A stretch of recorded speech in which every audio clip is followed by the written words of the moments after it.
사도의 1차 선교 여행 과정을 함께 사도행전을 통해서 진행하고 있습니다.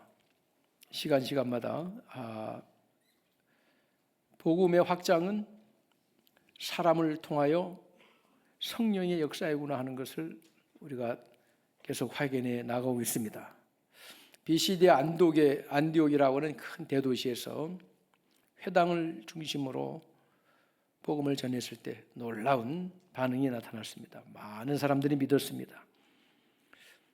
또 그에 반해서 전통적인 율법주의를 주장하는 유대인들은 오히려 바울의 복음을 적극적으로 대적하고 나섰습니다. 그래서 많은 믿는 사람들을 선동해가지고 바울에 대한 악감정을 품게 했습니다. 그래서 BCD 안독에서 박해를 피하여 이고니온으로 옮겨갔습니다. 그곳에서도 똑같이 반대가 일어났습니다. 다시 옮겨갔습니다. 루스드라라 하는 곳으로 옮겨갔습니다. 이처럼 바울과 바나바는 선교여행을 시작하자마자 순탄치가 않았습니다. 계속 박해를 받고 쫓기듯 피해서 딴 곳으로 가고, 그러나 자리만 바뀌었을 뿐이지 어딜 가나 바울과 바나바가 하는 일은 똑같았습니다. 7절 다 함께 읽어보겠습니다. 거기서 복음을 전하니라. 그렇습니다. 어딜 가나 복음을 전했습니다. 복음을 전하다가 박해를 받았으면 작전을 좀 우리가 바꿔보자, 그렇게 할 수도 있을 법한데, 박해를 받을지언정 가는 곳마다 복음을 전했습니다. 왜냐? 그게 하나님이 주신 사명일 뿐만 아니라 이 세상 모든 만민에게 누구도 예외 없이 하나님이 베푸시는 가장 기쁜 소식이 바로 예수 그리스도의 복음이기 때문인 것입니다. 오늘 본문은 루스드라에서 일어난 복음 사건, 사도행전 3장에 성전 미문에 앉아 있었던 안진뱅이를 예수 그리스도 이름으로 일으켜 세웠던 그 사건과 이렇게 서로 비교하면서 한쪽은 유대 중심 지역이었고 하나는 이방 중심 지역에서의 그러한 역사가 일어난 것을 보여주고 있습니다. 자, 복음은 사건을 일으킵니다. 놀라운 역사를 일으켜요. 자, 무엇을 기점으로 복음은 큰 역사를 일으키는지 8절과 9절 다 함께 읽어보겠습니다. 8절과 9절입니다. 루스드라에 발을 쓰지 못하는 한 사람이 앉아 있는데 나면서 걷지 못하게 되어 걸어본 적이 없는 자라. 바울이 말하는 것을 듣거늘 바울이 주목하여 구원받을 만한 믿음이 그에게 있는 것을 보고, 복음이 일으키는 놀라운 역사는 말씀과 함께 이루어지는 겁니다. 말씀이 없는 곳에는 하나님의 역사도 없습니다. 말씀과 함께 일어나요. 날 때부터 걸어보지 못했던 사람, 이 안진병이 된 이 사람이 바울의 전하는 하나님의 말씀을 듣더라. 여기에 여러분들 주목하셔야 됩니다. 듣는다. 이 듣는다라고 하는 용어가 그냥 듣는 것이 아니고요, 새겨 듣는 겁니다. 우리가 음식을 먹을 때 막 삼키듯 먹는 거하고 밥 알 하나를 씹으면서 그 맛을 음미하면서 먹는 것은 다르죠. 그처럼 바울이 선포하는 복음의 말씀을 자세하게 아주 하나도 놓치지 않는 그 간절함으로 받는 그러한 식의 듣는다는 겁니다. 아쿠오라고 하는 헬라어인데요, 마음을 쏟아부으면서 듣는다는 겁니다. 전심으로 듣는다는 것입니다. 처음부터 끝까지 바울이 그 말씀이 끝날 때까지 시간 가는 줄 모르게 해요. 언제 말씀이 끝났는가 싶을 정도로 간절하게 듣는 그런 태도였어요. 이러한 사람을 바울이 오늘 본문에 보니까 주목하여 보았다는 것입니다. 그냥 본 게 아니에요. 오늘 회중석에 우리 성도님들이 설교 말씀을 듣고 있습니다. 그런데 유독 주의 종의 시선이 딱 가서 멈추는 사람이 있는 거죠. 주목하여 본다. 무엇을 보았느냐? 그 사람이 말씀을 받는 태도가 남다르다는 것을 알게 되는 겁니다. 강단에서는 보이거든요. 보입니다.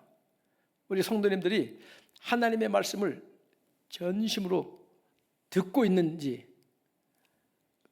어느 정도 보여요. 유독 눈에 띄는 그런 태도가 보인 겁니다. 설교학 시간에 하나의 테크닉을 가르쳐 주는데, 설교 시간에 눈을 딱 뜨면 마주 보이는 자리에, 하필이면 꼭 그 자리에 앉은 성도가 하품을 쫙 하고 딴짓하고 있으면 주의 종이 말씀을 전하다 기운이 팍 빠져버려요. 그런데 그 설교학 가르치는 교수님이 설교할 때 시선을 둬야 될 사람들은 말씀을 잘 듣는 사람들만 바라보면서 설교해야 된다 하는 거예요. 근데 그게 말처럼 그래 안 됩니다. 안 들으면 왜 안 들을까? 내가 뭐 잘못됐나? 그 순간에 또 별의별 생각들이 오고 가죠. 그러면서 오랜 강단 경험을 쌓으면서 나름대로 그걸 익숙해지는 거지. 익숙해질 뿐이에요. 여러분 잘 들으셔야 됩니다. 하필이면 눈이 딱 닿는 자리에 앉아가지고 그러면 안 되는 거예요. 할렐루야. 듣는 태도를 보니까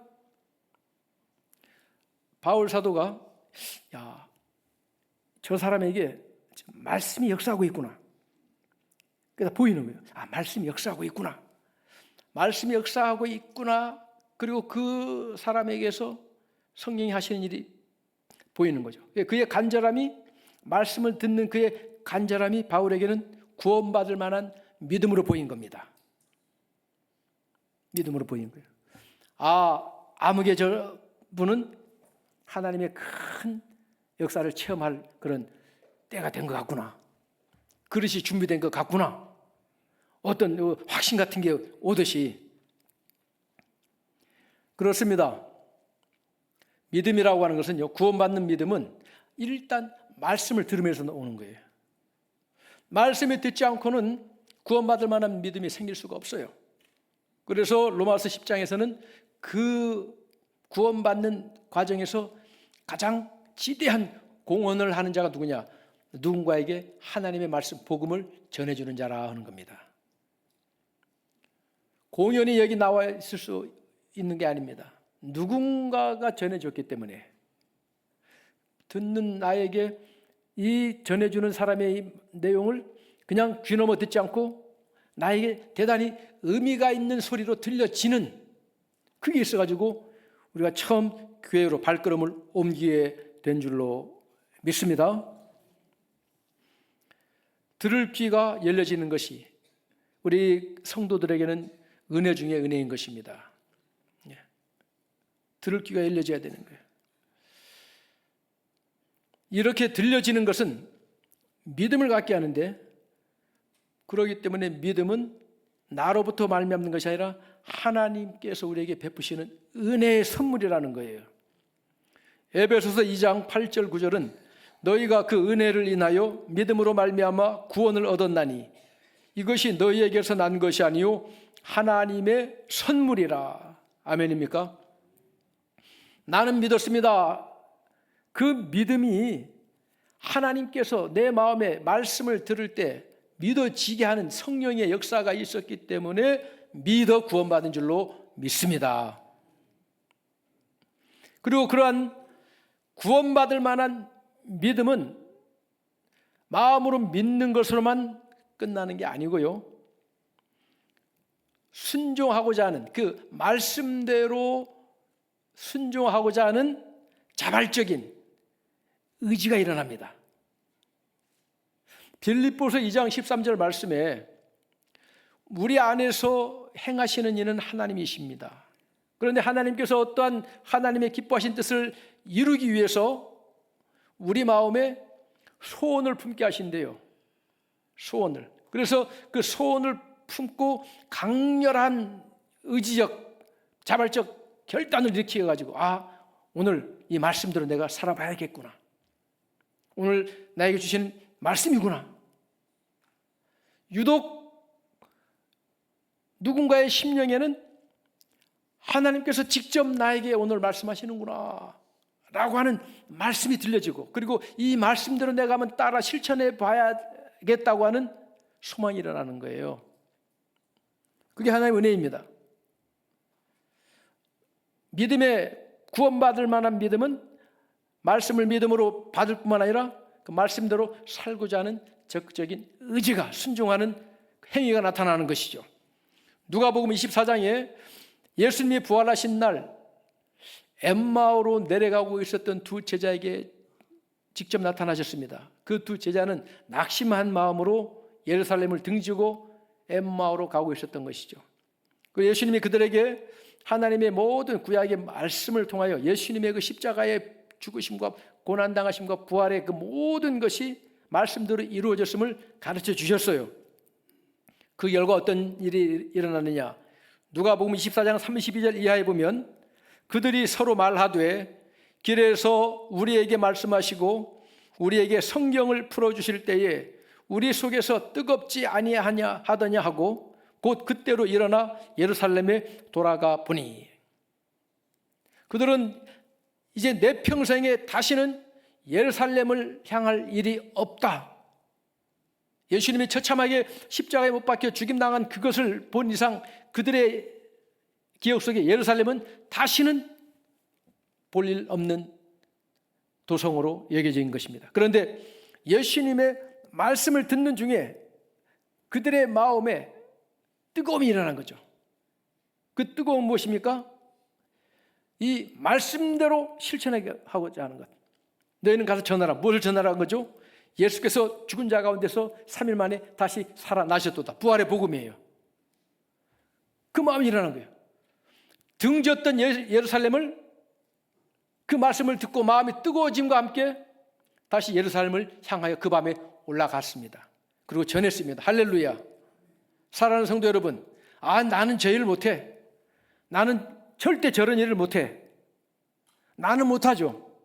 그런데 하나님께서 여러분들을 통하여 무엇인가를 행하시고자 할 때는, 평상시에는 나는 절대로 저런 일을 못해.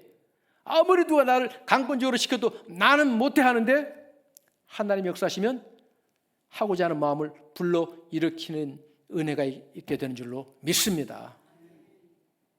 스스로 놀라는 거예요. 내가 왜 지금 이런 봉사를 하고 있지? 내가 지금 왜 이런 일을 하고 있지? 어떤 경우에는 인생의 목적과 방향마저도 하나님이 바꿀 때가 있어요. 전혀 내가 계획했던 인생의 길은 이 길이 아니었는데 지금 내가 가고 있는 길이 전혀 다른 길을 갈. 무엇입니까? 하나님께서 말씀을 통하여 우리 마음을 감화감동하여 주시고 성령의 강력한 역사를 통하여 임하는 말씀은 듣고 입술로만 아멘으로 끝나는 말씀 아니라 그 말씀대로 실천하고자 하는 강력한 의지가 함께 나타나기 때문인 줄로 믿습니다. 그러나 영적으로 병든 사람들은 하나님의 말씀을 들을 수가 없습니다. 스스로 자가 진단하는, 내 신앙의 건강 상태를 스스로 진단할 수 있는 가장 분명한 시금석이 바로 이거예요.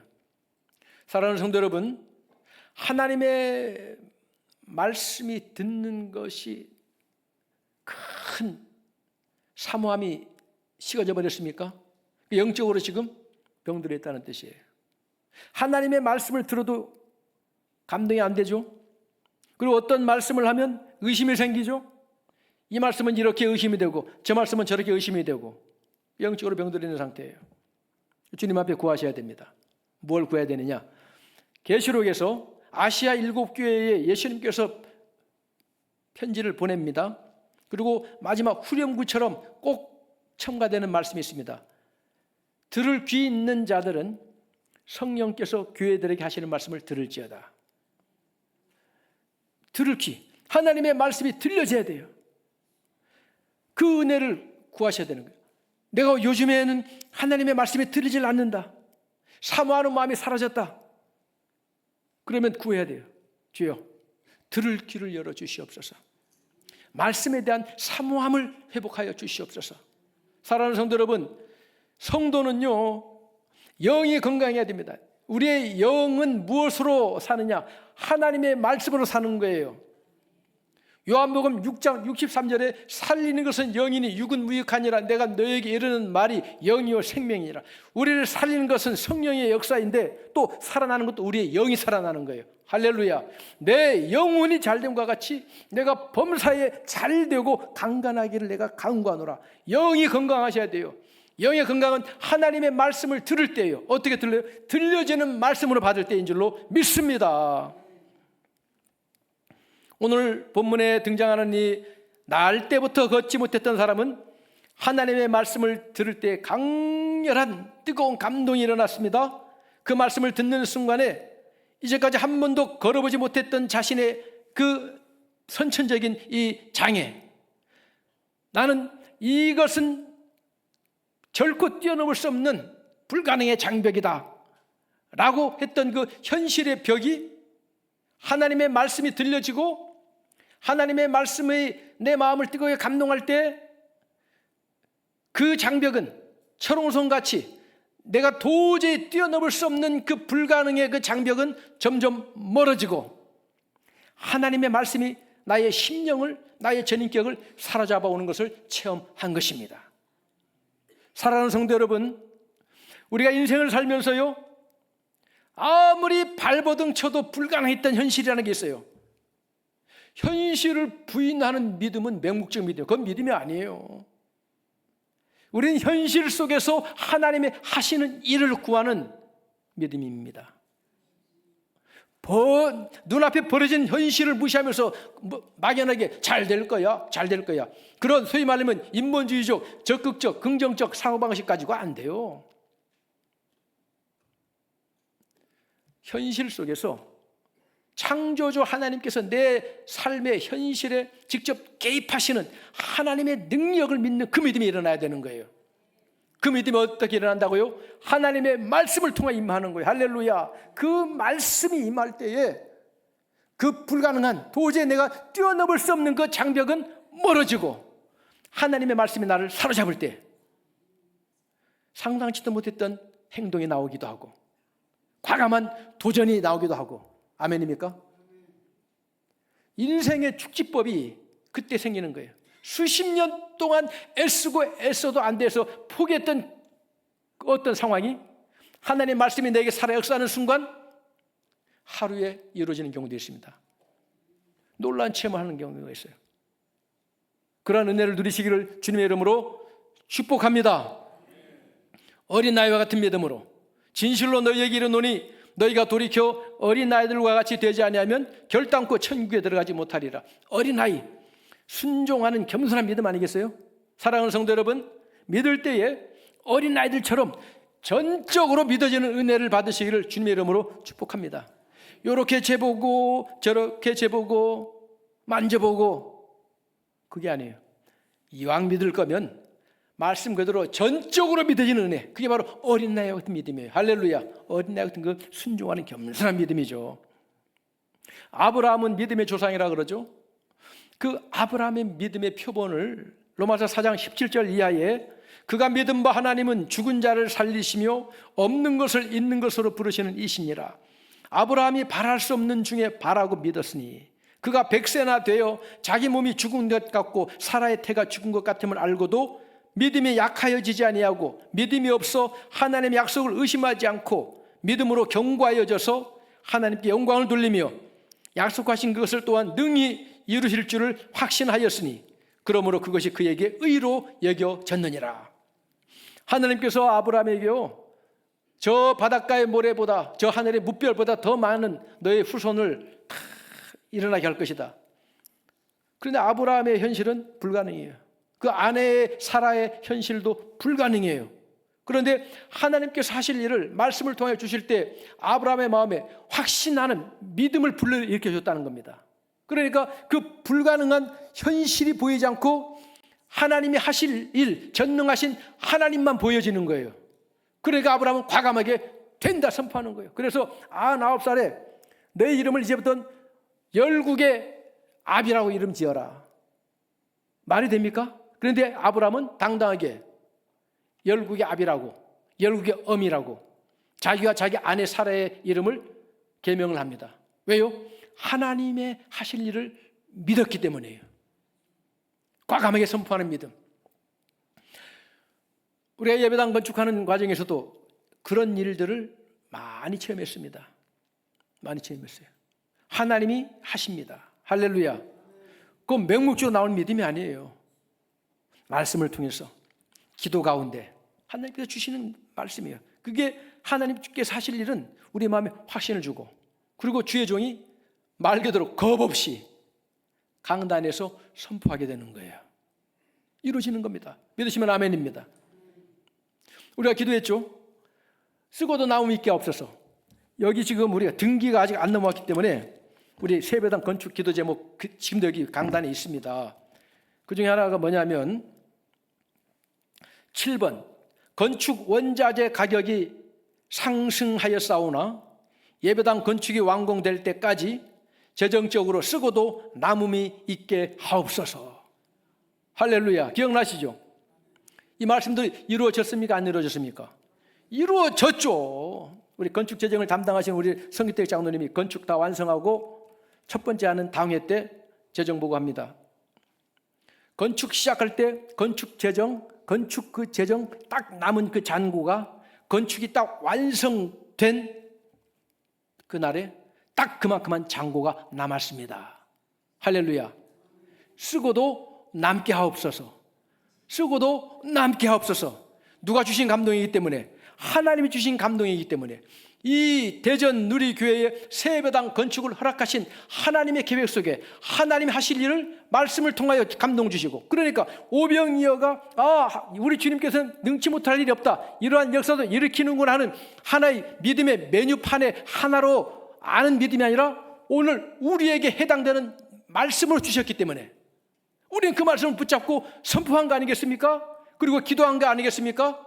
그리고 우리의 모든 성도들의 각자의 마음을 감동하여 그 오병이어의 기적에, 쓰고도 남게 하는 그 기적에 직접 참여하여 하나님 하시는 놀라운 일을 체험하게 하신 줄 믿으시면 아멘입니다. 그게 믿음이 하나님 하시는 일이에요. 바울은 그에게 구원받을 만한 믿음이 있는 것을 확신했습니다. 눈에 보였습니다. 그리고는 즉각적으로 명합니다. 내 발로 바로 일어서라. 바로 누군가의 부축을 받고 이렇게 세워도 설 수 없었던 사람이에요. 누군가가 양옆에 이렇게 세워줘도 그 발에 힘이 들어오지 못했던 사람이에요. 그런데 아무의 도움도 없이 내 발로 바로 일어서라 한 겁니다. 무엇을 받기 때문에? 그 안에서 역사하는 성령께서 그 마음을 감동하시고 하나님의 말씀대로 되어질 것을 믿는 그 믿음을 보았기 때문이에요. 할렐루야. 안수기도를 할 때요, 여러 유형이 있습니다. 어떤 분은 정말 좀 과장되게 표현하면 뜨거워. 딱 손을 대면 뜨거워. 그 뜨거움이 무슨 머리에 열나서 뜨거운 게 아니라 사모하는 열정이 막 느껴져요. 그런 분들은 굳이 안수기도 안 받아도 하나님이 충분히 은혜 주실 터인데, 그런데 사실은 하나님의 법칙은요, 은혜 받은 자에게 더 은혜 주고 사모하는 자에게 더 주시고 하는 또 하나님 은혜예요. 그러니까 하나님 적당히 이 정도 됐습니다. 하나님 앞에 은혜 받는 데는 겸양을 내려놓으세요. 주신 복을 더 주시는 하나님이십니다. 사모하세요.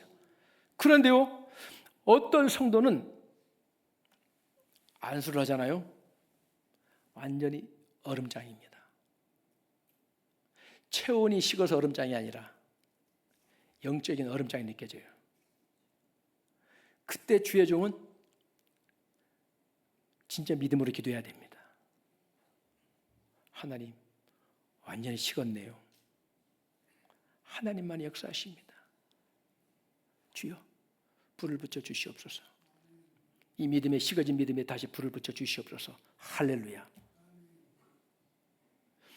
오늘 이 안진뱅이 되었던 분은 그 안에 뜨거운 사모하는 믿음이 있는 걸 바울이 보고 바로 확신이 가죠. 바울 역시도 믿음의 확신으로 하나님 하실 일을 확신하게 된 거죠. 내 발로 바로 일어서라. 할렐루야. 바로 일어났습니다. 바로 일어났습니다. 요한복음 5장에 베데스다 연못가에 주님이 찾아가셔서 많은 환우들 가운데 가장 오래된 38년 된 병든 자를 찾아갔습니다. 내가 낫고자 하느냐? 그러니까 그 사람이 말이 많습니다. 그러자 예수님은 그가 하는 말에 말려들지 아니하시고 예수님께서 하시고자 하시는 일을 바로 선포하십니다. 일어나 내 자리를 들고 걸어가라. 바로 일어나 걸어갔습니다. 때로는 나에게는 하나님의 말씀을 받고 믿는 믿음이 부족할 때도 있습니다. 안 믿어지는 경우도 있습니다. 그런데 하나님이 하시고자 하신 일을 결단하셨을 때는 강권적으로 말씀으로 뚫고 들어와 버려요. 평상시에 이 말씀을 내가 신앙생활을 하면서 이 본문의 설교 말씀을 여러 번 들었는데 유독 그날 그 시간에 그에게는 그 말씀이 하나님께서 나에게 주시는 천둥과 같은 말씀으로 들려지게 만드는 거예요. 할렐루야. 말씀이 나의 연약한 믿음, 나의 의심 많은 믿음, 나의 회의감으로 딱 포위된 나의 믿음을 하나님의 말씀이 뚫고 들어와 버리는 거예요. 할렐루야. 그러므로 말씀은 히브리서 4장 12절 말씀에 하나님의 말씀은 살았고 활력이 있어 좌우의 날선 어떤 것보다도 예리하여 우리의 혼과 영과 및 관절과 골수를 찔러 쪼개기까지 하며 우리의 마음과 뜻을 판단하여 드러낸다 그랬어요. 할렐루야. 요즘 MRI가 나오고 또 MRI보다 더운 것도 이제 나오겠죠. 하나님 말씀이 가장 완벽합니다. 말씀의 빛에 비춰보면요 가장 중요해요. 그래서 말씀의 진단 받으면 살아납니다. 말씀이 뚫고 들어오면 회복됩니다. 할렐루야. 왜요? 하나님의 말씀은 창조의 능력이기 때문입니다. 말씀으로 창조하신 하나님께서 지금도 우리에게 그 살아 역사하는 말씀으로 기록된 성령의 말씀으로 성령의 감동하시는 레마의 말씀으로 우리를 뚫고 들어오면 우리의 인생의 진정한 회복과 변화가 이루어지는 줄로 믿습니다. 밤새도록 그물을 내렸지만 얻은 것이 없었지만 예수님께서 베드로에게 깊은 곳에 가서 그물을 내려 고기를 잡으라 명했습니다. 그때 베드로의 반응 누가복음 5장 5절에 밤이 맞도록 내가 수고하였지만 얻은 것이 없지만 고기 한 마리 못 잡았습니다. 장사해서 돈을 벌 고기는 물론이고 끼니조차 할 수 있는 고기 한 마리 잡지 못한 채 내가 빈손으로 집에 가려고 하니 가장으로서 너무나 처참합니다. 주님이 그 베드로의 그 마음을 읽으시고 그 간절함을 보시고 말씀으로 뚫고 들어가신 거예요. 깊은 곳에 가서 그물을 내려라. 고기를 잡아라. 그때 그 절망한 베드로의 마음에 예수님께서 말씀을 주심과 동시에 그의 불신과 그의 의심하는 모든 것들을 다 정복해버리시고 말씀만이 살아있도록 역사했기 때문에 베드로가 담대하게 그 말씀을 붙잡고 그물을 내렸고 말씀대로 된 줄로 믿습니다. 사랑하는 성도 여러분, 우리가 은혜 받는 비결은요 내가 하나님의 말씀을 잘 연구해가지고 딱 깨달아가지고 실천해야지. 그러면은 여러분 교회 나올 일이 없어요. 다 신학대학 가면 됩니다. 신학대학은 다 가면 됩니다. 학위과정 하면 돼요. 왜? 말씀을 전문으로 연구하니까. 그래서 말씀의 역사 일어날까요? 아니에요. 말씀이 뚫고 들어와야 돼요. 희한하게 오늘 이 말씀이 내 심령을 막 열어버리네. 무덤을 깨뜨리고 예수님이 부활하시듯 내 죽었던 심령이 오늘 이 말씀을 듣는데 의심은 사라지고 살아나네. 그게 바로 말씀의 역사입니다. 우리 대전 누리교회 모든 성도님들 이러한 살아 역사는 말씀의 은혜를 매 주일 예배 시간마다 누리기를 주님의 이름으로 축복합니다.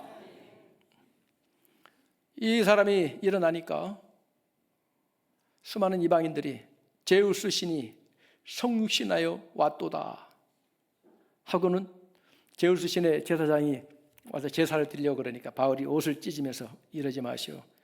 우리는 당신과 똑같은 성령을 가진 인간에 불과합니다. 이 사람을 일으킨 것은 우리의 능력으로 된 것이 아니라 살아 역사하시는 예수 그리스도께서 하신 일입니다. 할렐루야. 역사는 하나님이 하십니다. 우리는 도구로 쓰임받았을 뿐입니다. 은혜 받을수록 초심을 잃지 말기를 바랍니다.